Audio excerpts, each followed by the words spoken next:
చేసిన వ్యాఖ్యలపై మీ సమర్థిస్తున్నారా? లేకపోతే వ్యతిరేకిస్తున్నారా? సమాలోచన అంత చక్కగా మాట్లాడితే ఒక భాష ఏంటి? అంటే కొంతమంది ఆడవాళ్ళంటే ఏమనుకుంటున్నారు మీరు? మీలో ఉన్నదే బయట వస్తుంది.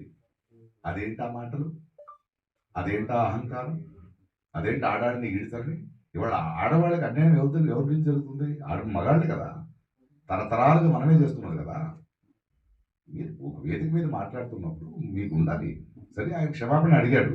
బట్ ఒక సంస్కారాలు బలిదారు కదా ఇప్పుడు. ఆమెను ఆంటీ అనడం. అంటే ఆడ భాష చూడండి. ఆళ్ళకి ఆడవాళ్ళ బాడీ పార్ట్స్ తప్పితే తెలుగు రాదు ఆళ్ళకి. ఆడ బాడీ పార్ట్సే మాట్లాడతారు. ఆళ్ళు ఎంత సంస్కారాలు అనుకుని మాట్లాడుతున్నారో అంత అసహ్యం అది. అనసూయ లాంటి వాడిని నేను సపోర్ట్ చేస్తాను.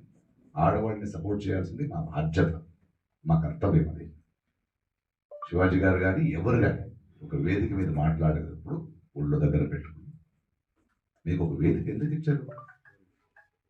మీకు భిన్నాభిప్రాయాలు ఉండొచ్చు. భిన్నాభిప్రాయాలు ఎలా చెప్పాలి? ఏ మాటలతో చెప్పాలి?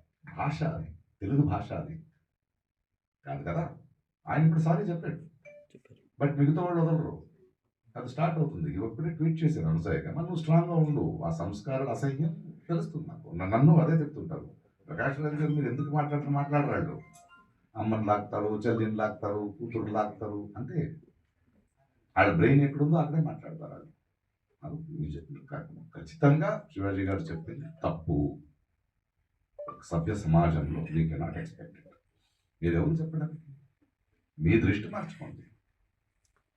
గిల్లేది ఎవరండి అమ్మాయిని? ఆడవాళ్ళ? మగాళ్ళే కదా. మరి నేను పోకులా చెప్పాలా గిల్లితే గిల్లించుకోవాలని? నేను కదా.